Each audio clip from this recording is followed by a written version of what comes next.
You must come and sit close by here, and then you can let Soli sit there. We need governors that are not waiting towards the It's fine.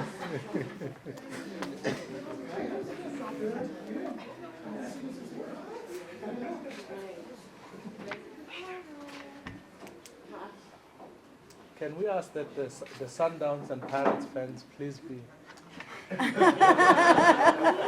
removed? Please, ne? Just do. We only want Chiefs here. Please, let's be clear. Yeah. I wonder what my mayor is saying. No, he has a reputation of firing. No, he's a hater. He hates champions. Eh?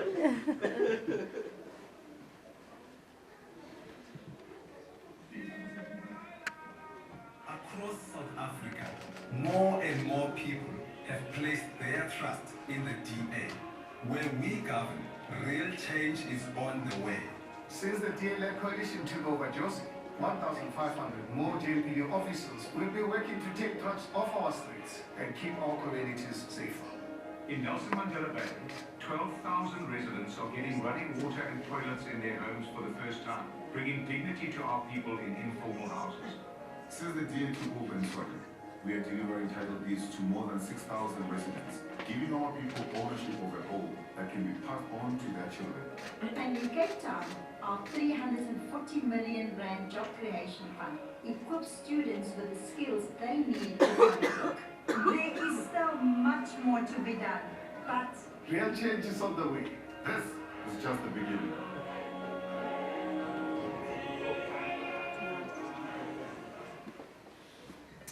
Sanbonan Dumelang, goeie môre, molweni.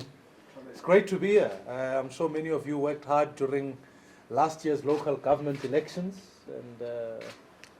and I can remember the day all too well on the 3rd of August in 2016. I think in many ways it represents a day that began history for South Africa. It showed to the people of this country that change can take place. It showed to South Africans that we don't have to live in a world where in fact we can say only we will live, or when others claim that they will govern until Jesus comes back. That change in fact can take place. Change has taken place. And today, a year on, I am here to say, first of all, congratulations to all the respective mayors who have joined me here today. On my far right is the Executive Mayor of Johannesburg, Herman Mashaba. My immediate right, this is not an ideological issue, but I want to just be clear on this issue. Solim Simanga, who is the Executive Mayor of Tshwane. My immediate left is the Executive Mayor of the City of Cape Town, Patricia de Lille. And to my extreme left is the Executive Mayor of Nelson Mandela Bay, Ethel Trollip. It is great that the DA can get together, and when we meet, we discuss how best we can advance South Africa and local government. It fills me with great joy because unlike in other places, they meet to discuss how we negotiate corruption. In the DA, we get together to discuss how we can create work for our people, advance the freedoms of our people. So it's really exciting. I want to thank the members of the media who are here today on this very special one-year celebration. It's not it's a special time, and really a lot can be celebrated because exactly a year ago, South Africans placed their trust in the DA.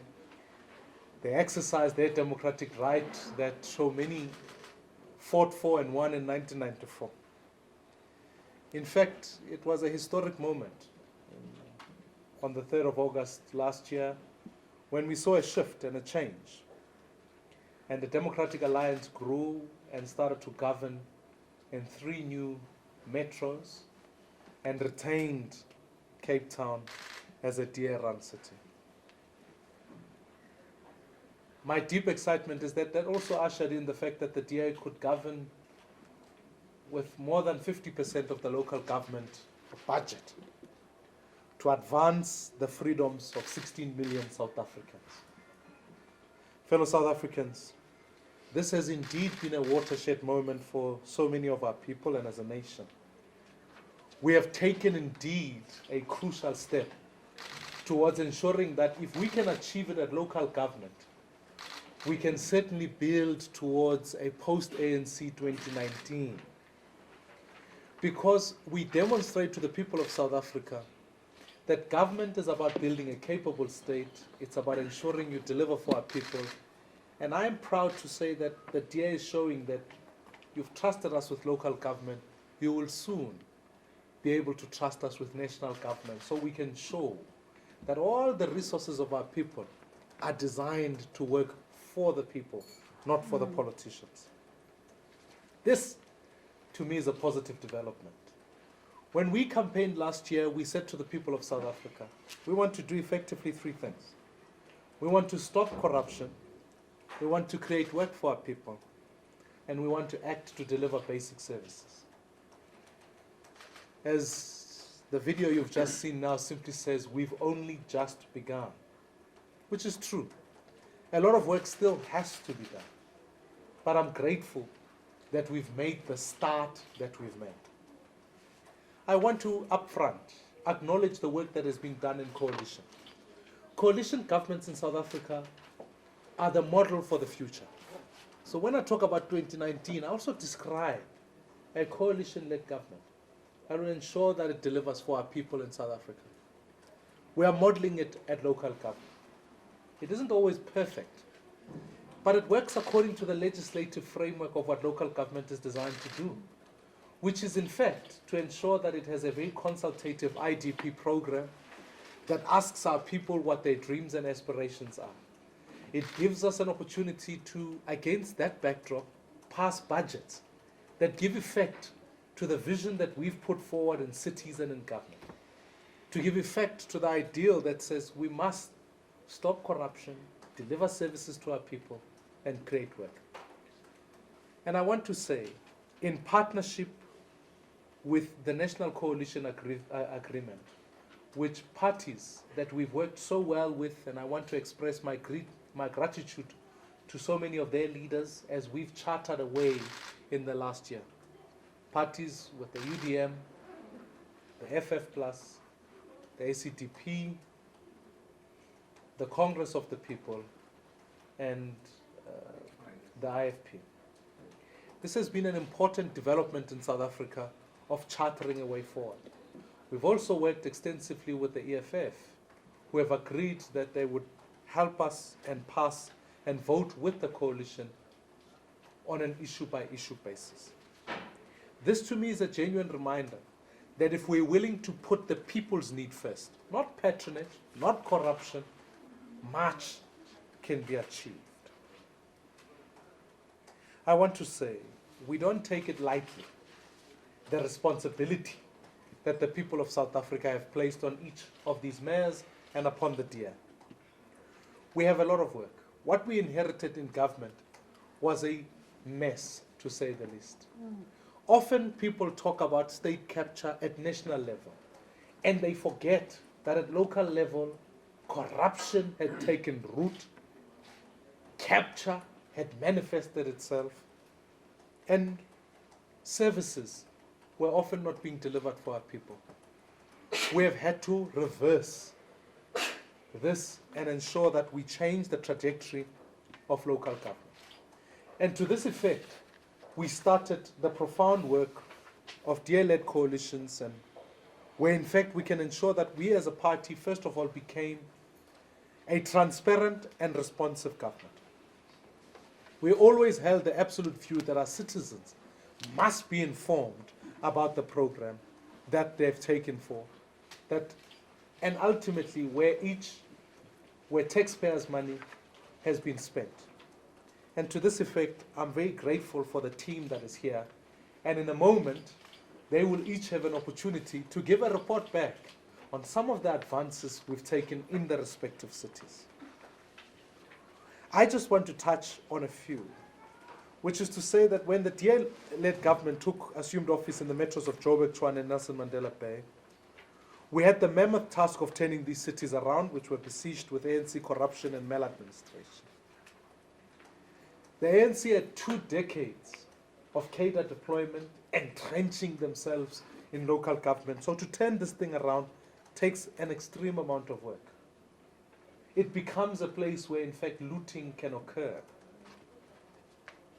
So, in Joburg, we inherited a city characterized by historical neglect of basic services and government.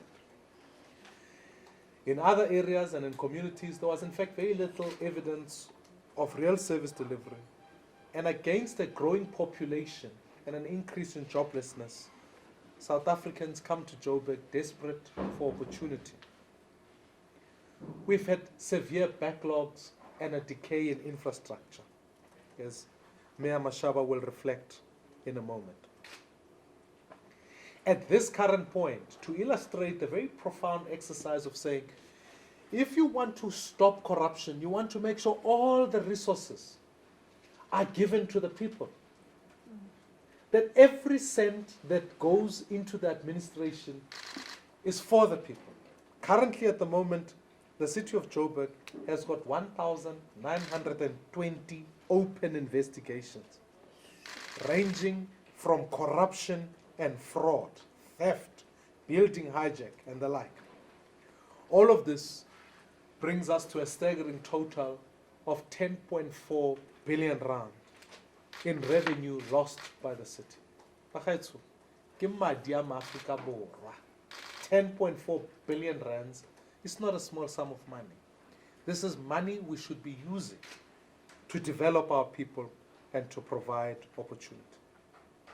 In fact, in this instance, these cases represent close to about 19.4% of the total budget for the city.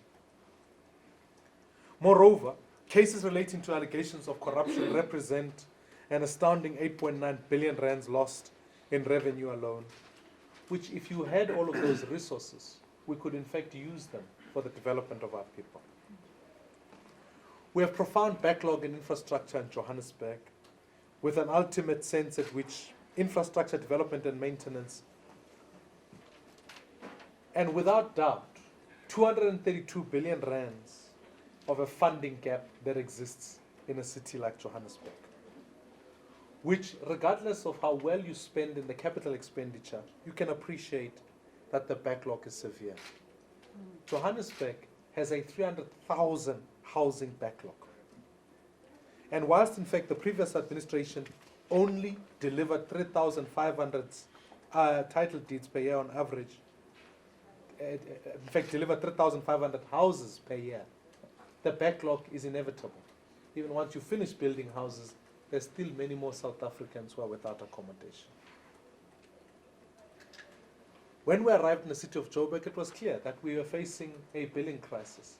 I can recall when I was leader of the opposition in Johannesburg, it was the issue we used to focus on, this billing crisis. And it seemed like 5 years ago, there was absolutely no political will to deal with it. I am grateful that Mayor Mashaba has taken this task head on and said, we want to make sure that more of our residents get their bills on time, accurately, and if there are queries, they have somebody on the other side who is able to hear them and assist them in resolving this query. I think this to me represents a responsive government, a government that wants to work for our citizens and for our people. And we are focused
rands to upgrade the 90 million rands mayoral house, which has in fact ended up in a disaster.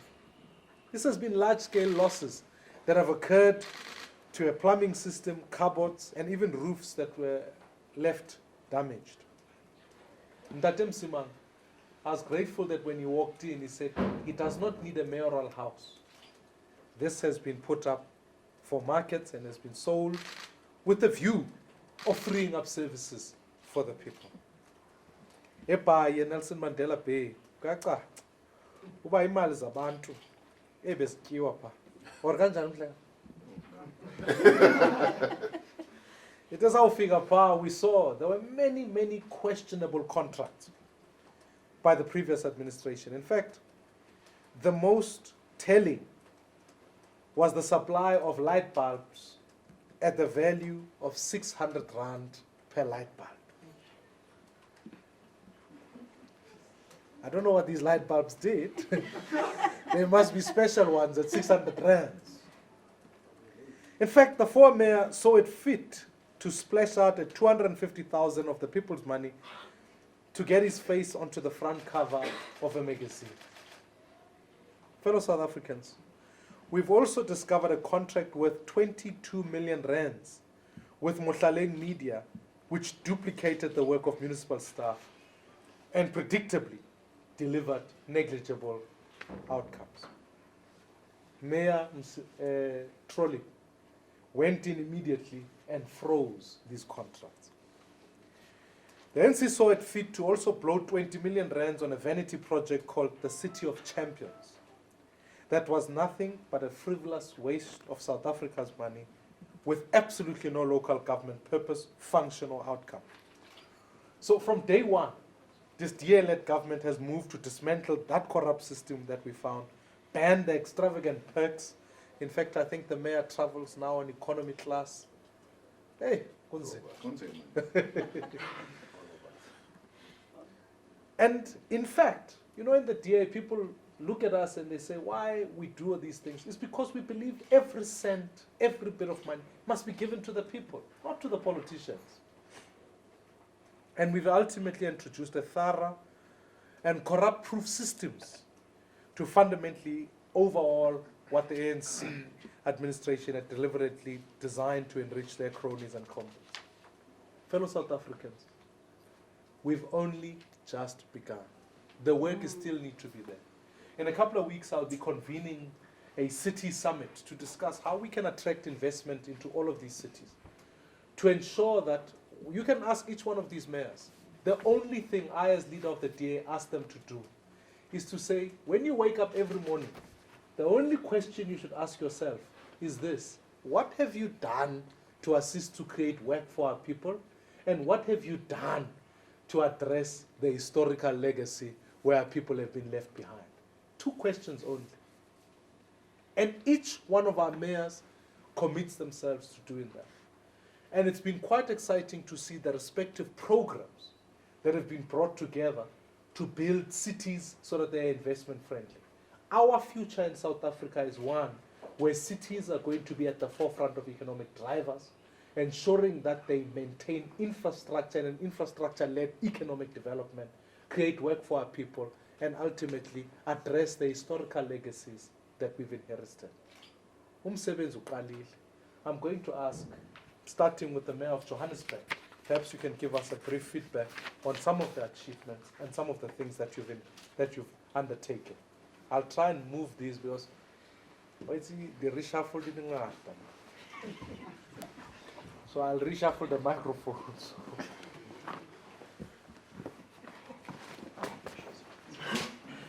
Over to you, sir.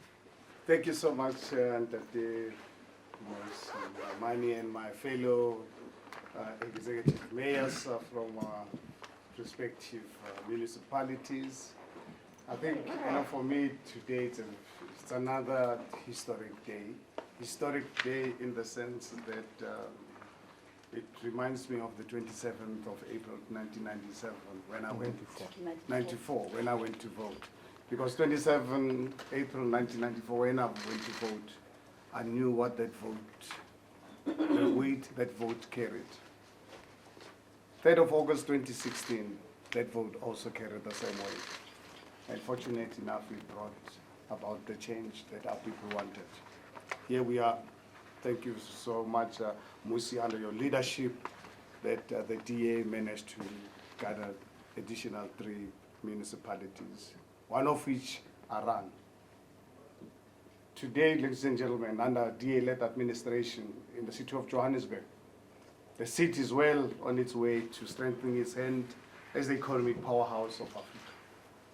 If you remember quite well, during the campaign, I used to say, if South Africa works, if Johannesburg works, South Africa works.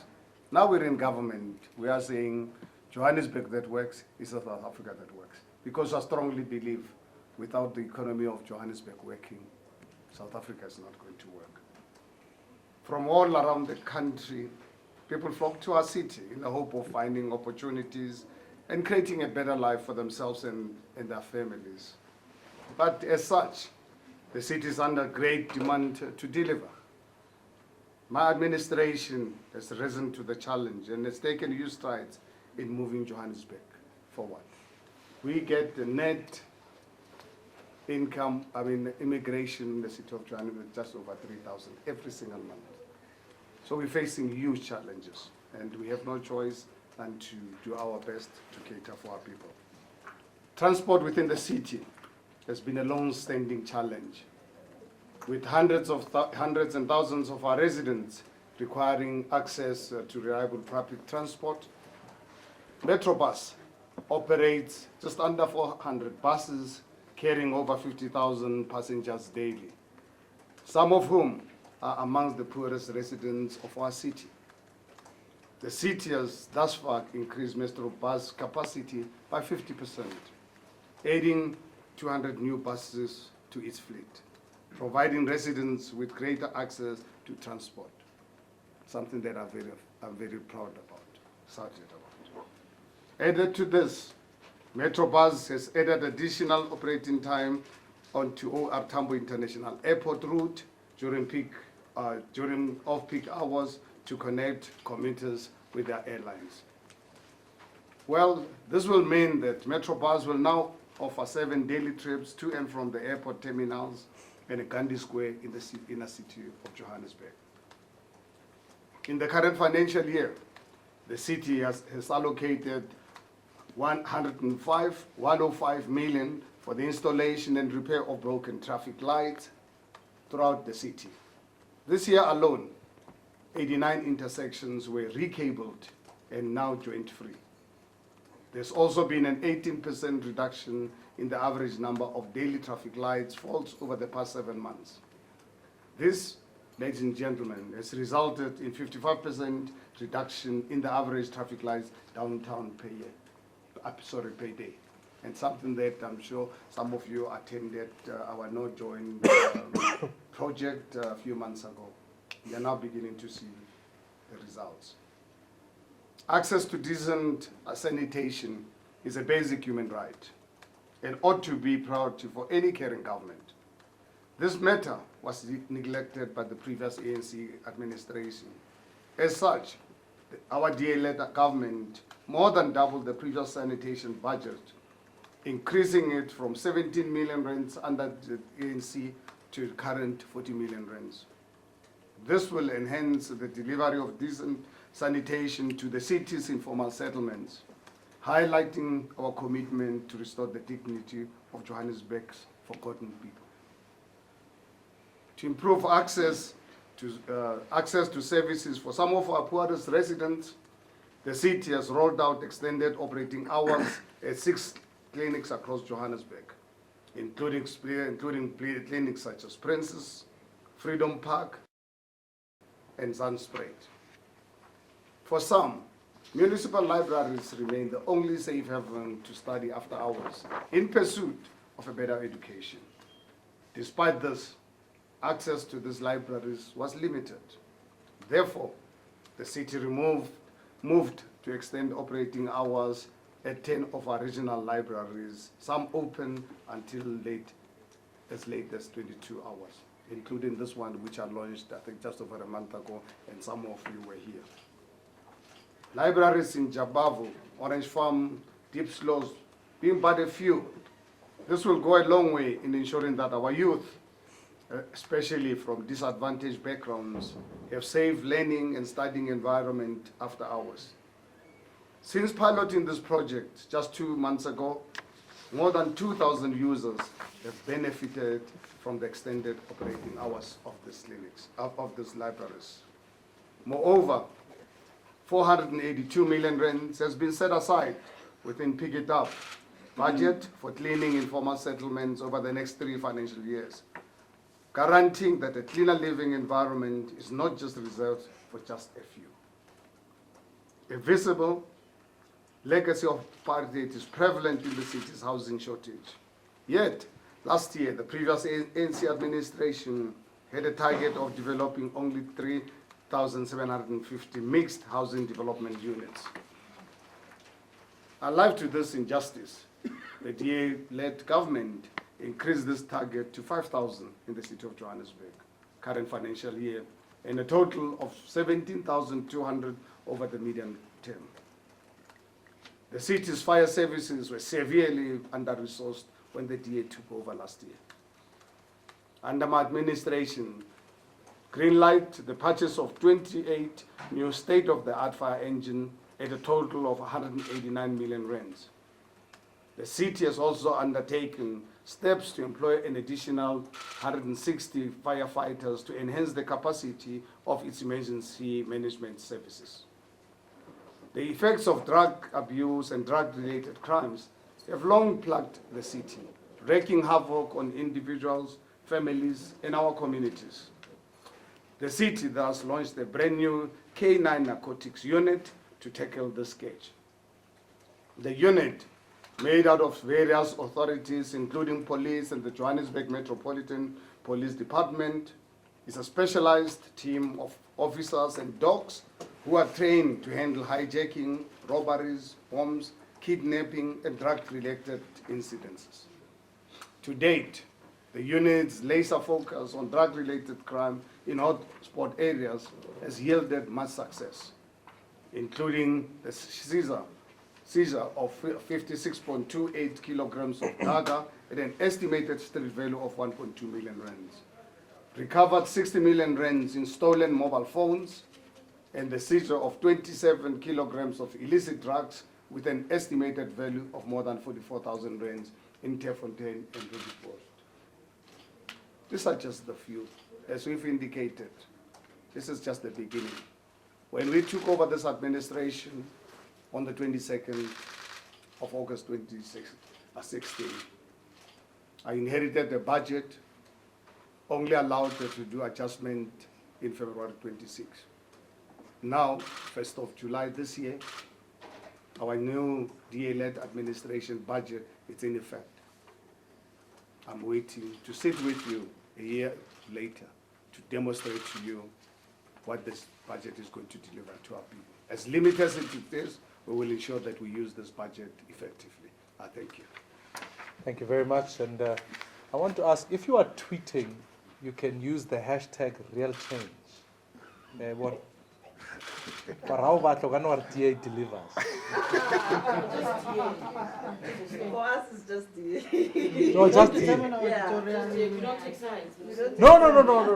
Real change. Why shouldn't you take sides? I'm telling you. All right.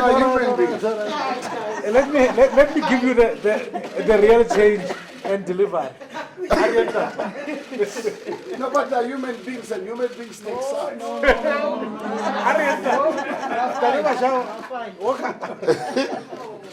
We will judge you as before the states.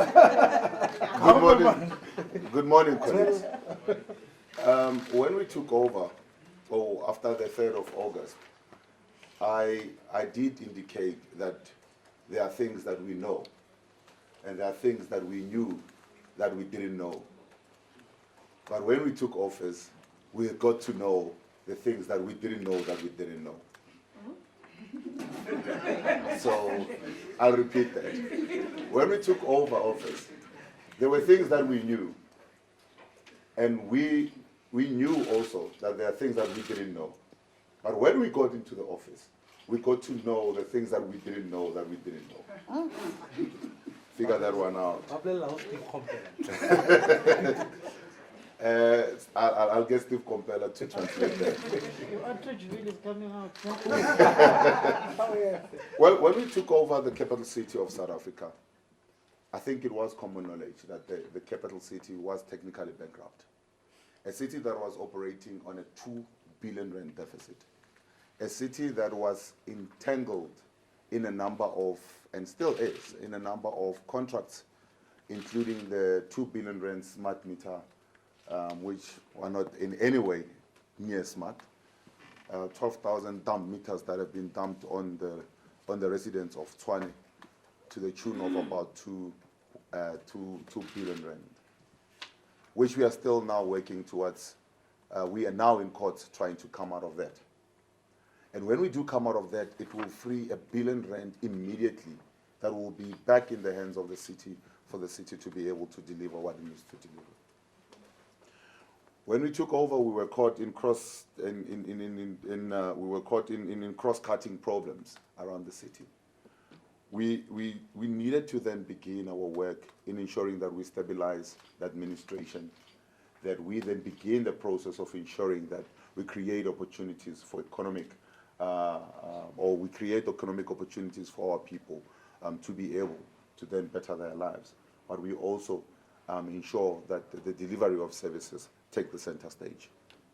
That became a priority of ours. That meant as well that we have to strike a very delicate balance with an IDP that we had to draw, understanding that ours had to be a fully funded IDP and a fully funded budget. The city inherited almost 700 million rand in the broadband contract, which the city is currently working to put on solid legal and financial footing. So we may continue with the rollout of the free Tshwane Wi-Fi. Now, people are excited about the Tshwane Wi-Fi, but they don't know what happened behind closed doors. Was that the contract was entered into illegally, so, number one. That Treasury and the Auditor General found that this contract was somehow not even supposed to have been entered into. No, because this is a service that we've come to realize that is needed by the people.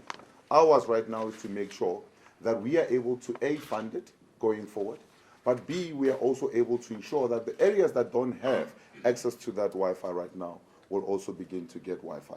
We've identified an extra 1,000 spots in the city that will need to have Wi-Fi in the coming months and years. And we are working very, very hard to ensure that we not only legalize or bring legality into how Wi-Fi is procured, but also to ensure that all those that haven't had the opportunity to have free Wi-Fi will once and for all have the usage of the free Wi-Fi that the city is providing. The city is also currently in the process of extricating itself from the 2 billion rand smart meter contract that I mentioned earlier on. The Auditor General has found that this contract was entered into illegally. So the National Treasury wrote to us and say, they didn't support, this contract from the beginning.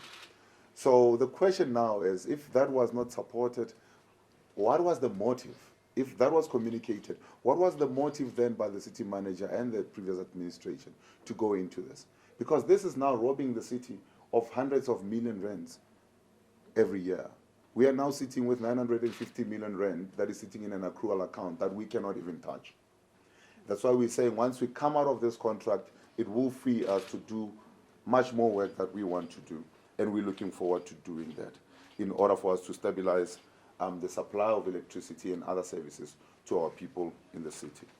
Within 1 year, the city has also uncovered corruption by the previous administration, which includes the city hall, which you know about, where I dubbed it the molestation of the heritage of the city hall, where second-hand material was procured to put up in the city hall, where bullet-proof glasses were put around the city hall, where all the artifacts were destroyed. The 20 million rand organ was oldest organ in Africa was also destroyed. The pipes there, the brass pipes there were destroyed, and it's going to cost now millions to replace.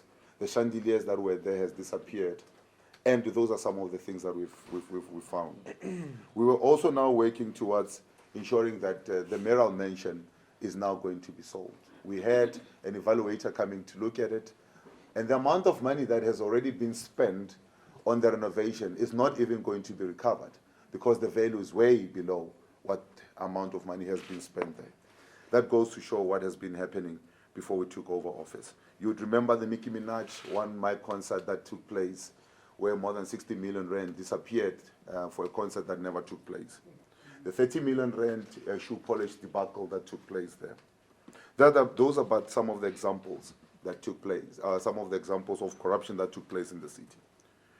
To this end, we dedicated ourselves to ensuring that we begin to clean up. And this is why we've said that we'll A, sell the mayoral mansion, B, we ban the blue lights by the administration of Tshwane, so none is allowed to use the blue lights in our city. And we have said that we'll also ensure that those that are coming into our city will adhere to the rules of our city. Yes, the president, falls in a different category, and I've been having people writing to me saying, we see the president driving around. Yes, the president can, because I think, certain rules apply to him. We've also banned and we've also put it as a policy of government that all officials now will travel on economy class when they're traveling overseas. And we have taken trips. I have been to a number of countries traveling on an economy class. Even when we're bringing in some investments that I'll talk to you just now, I still continue to travel in economy class, because we still do believe that the VIPs should be the beneficiaries of each and every cent, not the public office bearers. In terms of the economic growth and job creation, the city has attracted 2.29 billion rand in investment in just 9 months since we took office. This exceeds our target that we have set for ourselves, because we said we want to attract 10.5 billion rand in the next 5 years in terms of investments. But in the last 10 months alone, we have been able to attract 2.29 billion rand in investments. We are also now, in the new financial year, creating 23,000 EPWP work opportunities to alleviate the burden of poverty and ensure people can find work. We are also ensuring that as we are employing this 23,000, we are also incorporating an element of training to ensure that by the end of the term, at least people walk away with some kind of a skill, with some kind of a qualification that they can go and market themselves somewhere else. We are also saying that we will be delivering title deeds to the people of Tshwane as we have promised. To date, we have handed over 2,804 title deeds since we assumed office, and we are going to ensure that in the 2017-2018 financial year, we hand over 6,000 title deeds in a transparent and objective process, and will continue to streamline the process in order to deliver title deeds to whoever is a qualifying person in the city. With respect to service delivery to communities, that have been left behind. The city of Tshwane is hard at work. This year, the city's partnership with Eskom has allowed it to ensure that over 80% of the households have access to electricity. Electricity delivery and cost has been addressed through the embedded power generation program, which has streamlined small, medium-sized power companies' access to the market, democratizing access and provision, and ultimately lowering the cost of electricity. Along with the city electricity infrastructure, such as the Eldorain substation, has been upgraded to ensure the safe and consistent supply. Over 13 million rand has been invested in the restoration of water infrastructure around the city, ensuring that clean water is a right, not a privilege. Additionally, 6,690 additional households were provided with full water meter connections. The Intalia, Rama City, Mabopane Extension 1, Kopanong, Winterveld, Zitobeni Heights, and Zitobeni 8 and 9. This while 5,256 additional households were provided with a waterborne sewer. That is in Rama City, Mabopane, Extension 1, Kopanong, Winterveld, Zitobeni Heights, and Zitobeni 8 and 9. Large-scale infrastructure in areas such as Hammanskraal Extension 10 project and the construction of a third road in Soshanguve Extension 12 and 13 have ensured that these communities have safe, dust-free, and convenient transport routes in and out of the city.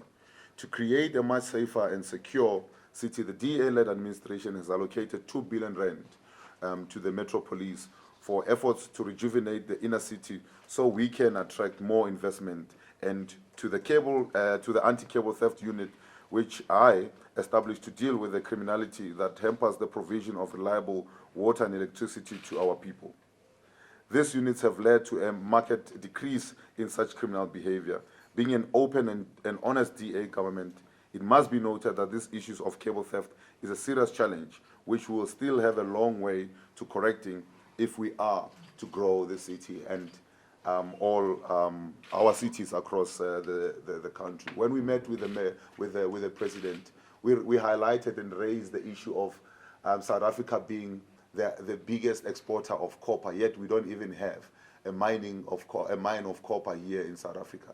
So that tells you that we have an issue that needs to be addressed as speedily as we possibly can, because if it doesn't get addressed, it will mean that we will cripple the economy of South Africa, will cripple the opportunities that we should be attracting to the people of our great city. Appreciating that drugs are a massive problem in the capital city, the administration in the last month signed 23 service-level agreements with non-profit organizations charged with assisting us with the war on drugs and not drug addicts. This service-level agreement, supported by 40 million rand from Tshwane 2017-2018 new budget, will go some way into dealing with what is a huge problem experienced by the people of Tshwane. Lastly, the city instituted a raft of programs designed to save money, chief among those being the strategic sourcing of goods and services by e-government, opening of the tender adjudication processes, and an online procurement system, all aimed at curbing waste within our government. As the leader has said, this is just but the beginning of things to come in this administration. Oh, okay. Because it's Women's Month, I want to give the Mayor of Cape Town, Patricia de Lille, to have the last word. It's important. You know? So, thank you very much, Mmusi. Good morning, ladies and gentlemen. I just want to say that the Democratic Alliance identified long before 2016 that Nelson Mandela Bay was one of the most vulnerable municipalities.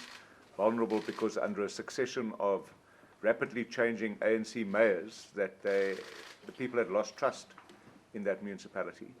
There was a 17 percentage point swing in the election where we were able to get 47% of the vote, unfortunately not an outright election, but it meant that we could put a coalition government together to start addressing that trust deficit. And I'm very proud today to say that in 1 year, from the 3rd of August 2016 to the 3rd of August 2017, we've been able to turn that trust deficit around. The Business Tech report a year ago had Nelson Mandela Bay as the second least trusted municipality in South Africa. We're now the second most trusted municipality in South Africa. I think that goes a long way to endorse the efforts of the coalition government and the efforts of an honest and open government that seeks to stop corruption, provide services to the people of the city, and to grow the economy.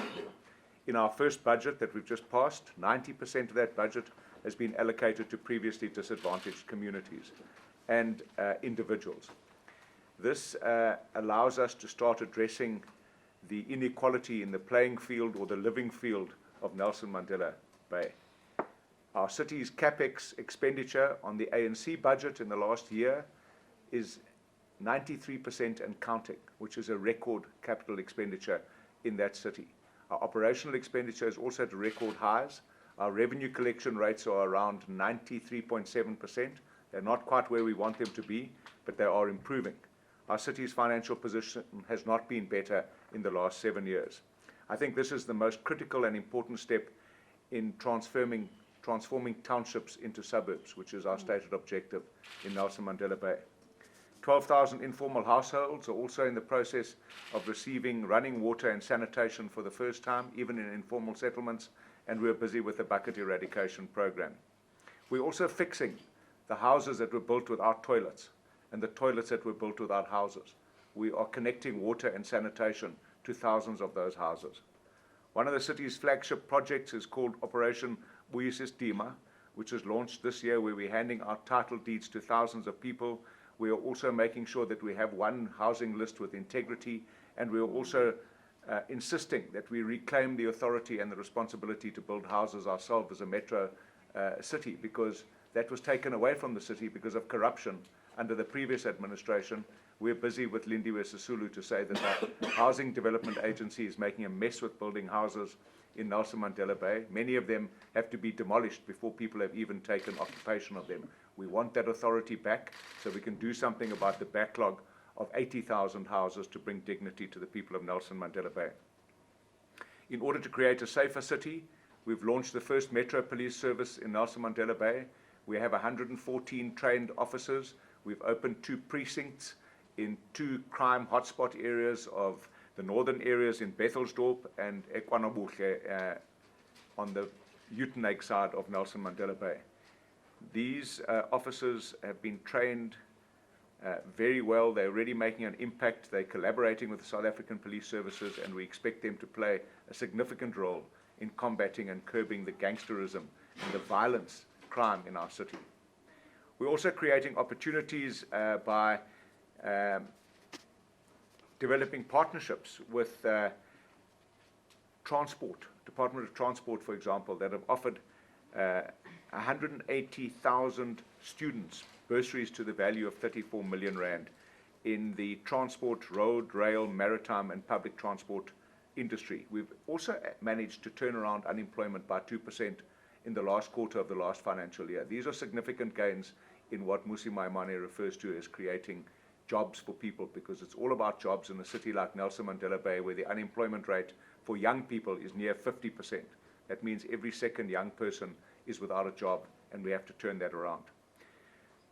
We are creating opportunities for those people who've been left behind, and the city has created 4,000 new opportunities for people to work, and that is making a difference in the households that they come from. We also want to make sure that the graduates that are graduating out of the Nelson Mandela University are also given opportunities to work where they live and study, instead of having to go to Johannesburg or the city of Cape Town to look for greener pastures. We are working hand in hand with many institutions to create a jobs desk. We are looking at creating partnerships with institutions that will help prepare young people to be successful when they go into interviews, so that people aren't told, yes, you've got a good qualification, but you have no experience.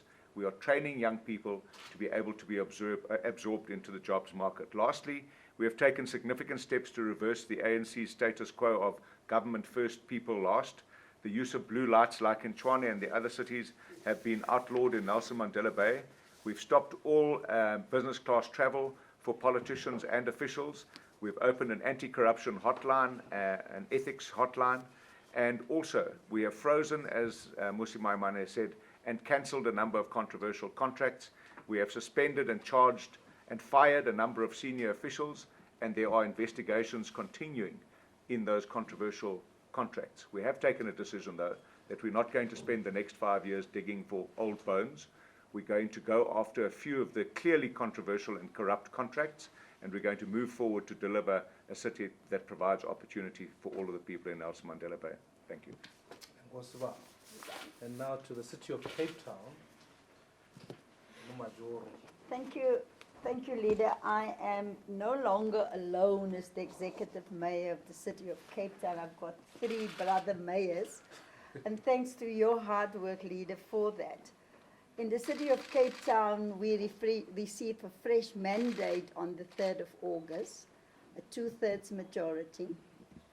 And we were able then just to continue and getting on with the work that we were doing in the past 5 years.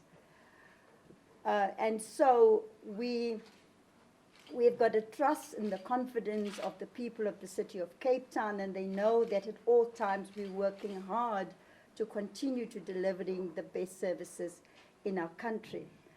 Now, we also have an opportunity in this 5-year mandate to further, through our organizational development transformation plan, transform our city.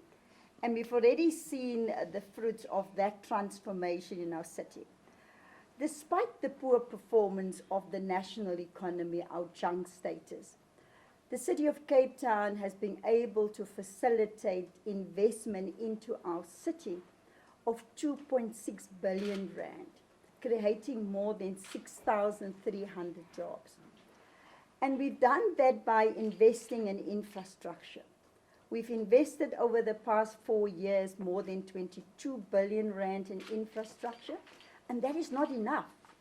And so we went to the market with green bonds, the first city to do so in South Africa, and we raised an extra 1 billion rand for what we call green projects.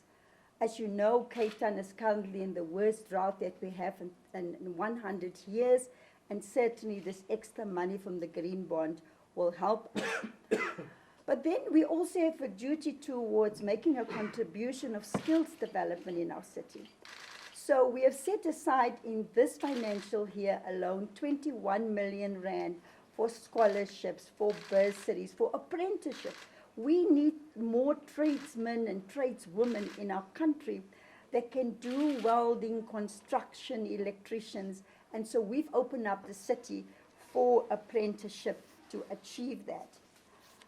But also access to the internet is important. We're living in a digital world and digital cities, and therefore as a city we've invested in rolling out fiber optic cables so that we can increase our broadband. We've rolled out more than 800 kilometers of fiber optic cable to bridge the digital divide, to make sure that everybody in the city of Cape Town has got access to internet, and we will be continuing with that. Now, small businesses, small and medium enterprises, everybody always start one or the other organization to help them. But we need to ask ourselves, why are so many of the small businesses failing?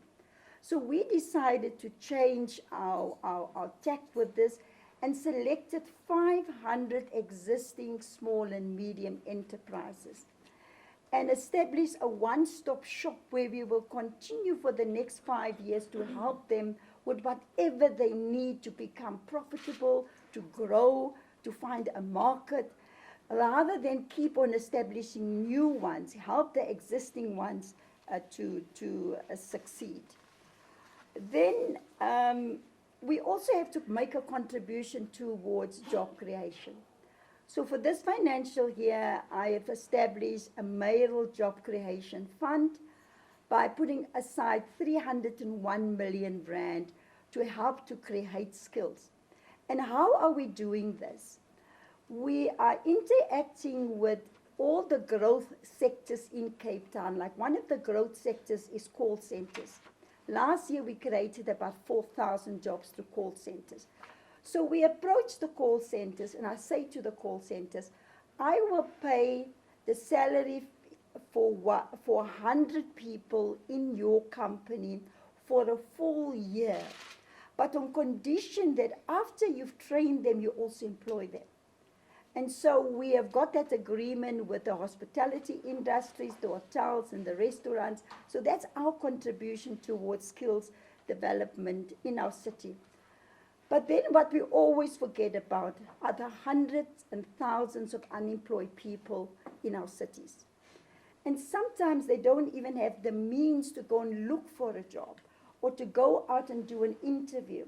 So as from the 1st of September, we've put aside 6.6 million rand so that the unemployed people looking for work opportunities can use the My City bus free of charge. And we will assist them also in advising them through our business enterprise initiative, where they need to draw up CVs, where they need to set up interviews, prepare them for interviews.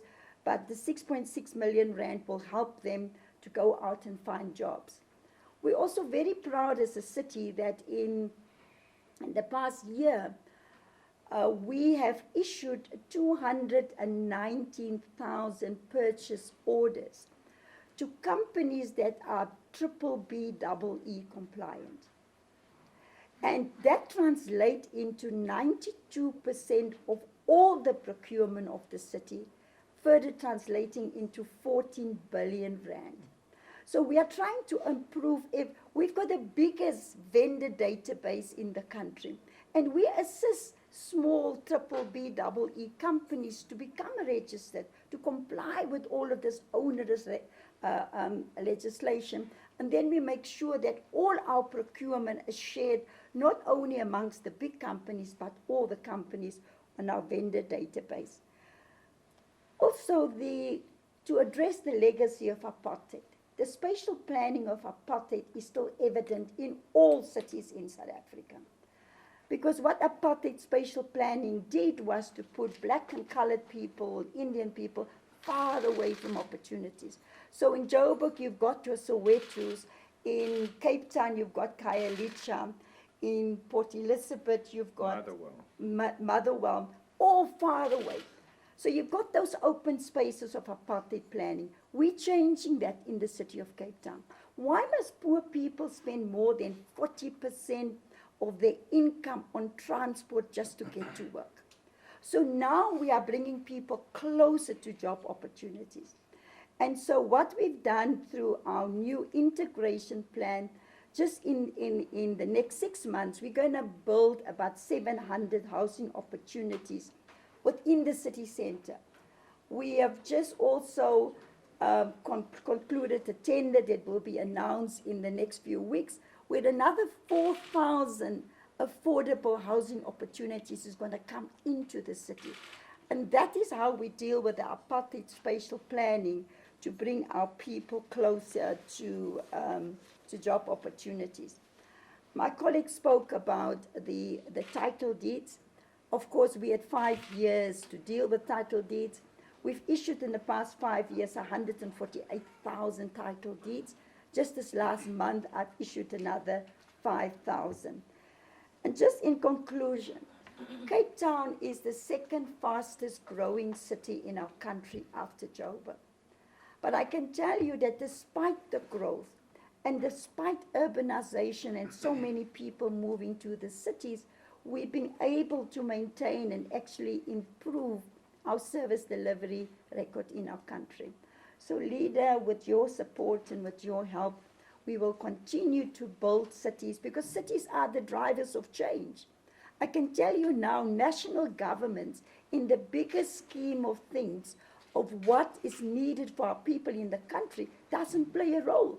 The only thing that national governments are good for is to sign agreements, to break agreements, but when it comes to implementation of all the services that our people need on a daily basis, that is left to the cities. So thank you for the opportunity to be the mayor of the city of Cape Town. I thoroughly enjoy it, and now I've got 3 more brother mayors. Handsome brother. Handsome brother mayors. Thank you very much. Ladies and gentlemen, in conclusion, I want to say it's become very clear that we've begun this journey. It's far from complete. There's a lot of work still to be done, but we'll continue to do so. I'm grateful for the progress that each of the cities have done. We'll continue to work hard and ensure that these administrations reflect the aspirations and the dreams of our people of South Africa. And I think it's both a privilege to serve the people of South Africa in government. You know, you've heard that we made a lot about blue lights, not because they're the biggest thing, but they represent an attitude that I request, and certainly we want to keep as a culture in the organization, to say politicians are servants of the people, not the other way around. We govern with a deep sense of humility and commit ourselves to working, always putting the residents at the forefront. And so, come 2019, South Africans will have to judge for themselves and compare what happens with other metros, what happens with governments, and to demonstrate the fact that where the DA is in government, South Africa's lives are starting to get better, and we will keep continuing to make progress where we govern and bring about real material change to our people. Thank you so much. I know we've covered a lot of things, but I will take a few questions if you need some clarity, but other than that, still be. 1, 2, I'll take that round, and then 3. Yeah. Chilo nango. Tengilo.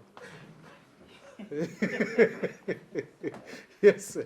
My question will be directed, thank you very much for the opportunity. My question will be directed to the Tshwane and to the Johannesburg mayors. We've seen a mushrooming of informal settlements, mainly in Mahube Valley in Mamelodi. There's currently a standoff between the informal dwellers and the formal dwellers. People's houses' values are depreciating at a rapid speed. In Bramley here in Johannesburg, we also have that incident where a protest erupted.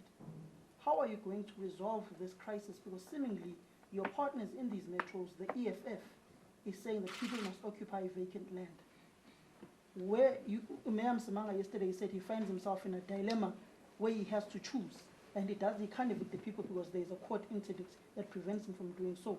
What is the way forward in resolving this crisis of where your partners are saying invade land, yet you disagree with that motion? Thank you.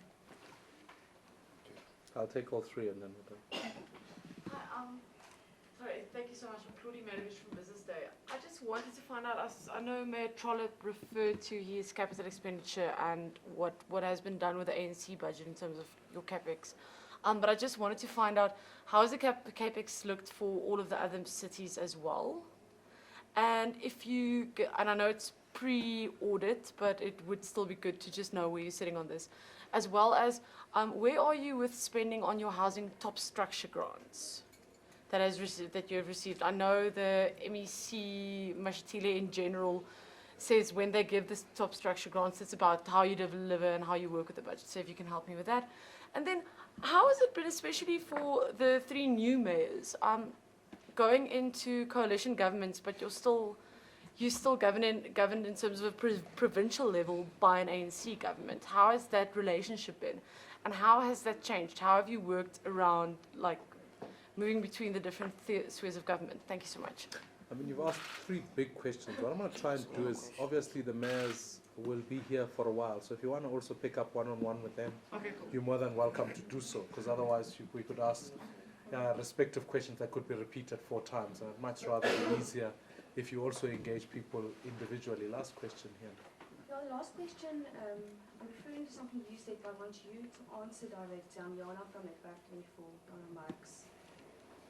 You focused on sanitation as a basic human right, as is housing, actually one of your focus points. So now I think you'll know where I'm going with this. You made a radical statement a few days ago regarding the metro as not responsible for housing for foreigners. You at another point said you want to build a wall around Johannesburg to keep foreigners out. So I would like to know what the DA is sitting on that, because that's really radical statements to say, especially if we're focusing on housing as a basic human right. Okay. Right. Okay. I think I covered those. Some, obviously, you can pick up one-on-one. I'll talk about this question about immigration in a moment, and I'll respond to it collectively. I think you have questions to respond to about Bramley, but there again, it's an individual question. So can I beg your indulgence and say that let me finish all of this so that as an individual you can respond to that one about Mahube, and then I will ask Ntate Mashaba to respond about that one. I'll ensure that they are all responded to, but I want to, so that, you know, the other mayors and program. Let me broadly speak about migration and immigration, so that we are crystal clear about it. A DA's policy position says this, that we live in a continent and part of the universe, a global universe. We exist as citizens all across the world. Migration is not a unique problem in South Africa, it's a global phenomenon. 62% of people will be living in cities. Whether you and I like it or not, we have to all, doesn't matter whether you're the mayor of New York, Johannesburg, Cape Town, you have to be able to respond to the question of inward net migration as a fundamental fact. The massive differences in this instance is this, is that whilst Johannesburg has been experiencing 3,000 residents coming in every month, often there's been challenges of registration around that. And therefore the fundamental question on the table is we must deal with legality of all people in South Africa. That's the first challenge. Got to deal with it. And you know, as much as I do, the fact that when you go to the Home Affairs, there's this extensive delay in how you register people. And if you are not registered effectively, it doesn't matter which country you are. I can take a South African, put them in Zambia, to use a very practical example as me. The Zambians, when I arrive there, they will ask me the question, on what purpose, what are the documents, all of those things. It's about effective border control at one level. At another level is how cities deal with the globalized housing and services. I mean, you can narrowly focus on housing. I can assure you there's a stress on health. There's a stress on other amenities that exist across cities. Those are the facts. As the DA, I am supportive of living in a globalized society where we can skilled South Africans and skilled, it doesn't matter where they come from, we can have migration of people. The fundamental issue is about registration and effective management of border control. You can appreciate that it would be improbable for any country to say we will be a haven for everybody to come in and provide all services in a universe where you've got a limited fiscus and an inability to be able to meet even just the needs of your citizens who by birth are there, and now you have to expand that pool to dealing with amenities for citizens all across. So I think this is not even a question of policy, it's the reality of the world we live in. If you were in Europe today, Germany would be discussing migration. If you were in New York, you were in America, you'd be discussing the issue. Ours is to say, and let's be effective at border control. Let's ensure human beings that migrate into South Africa are properly registered. Let's in fact enhance a program where skilled migration can take place so that we can exchange skills.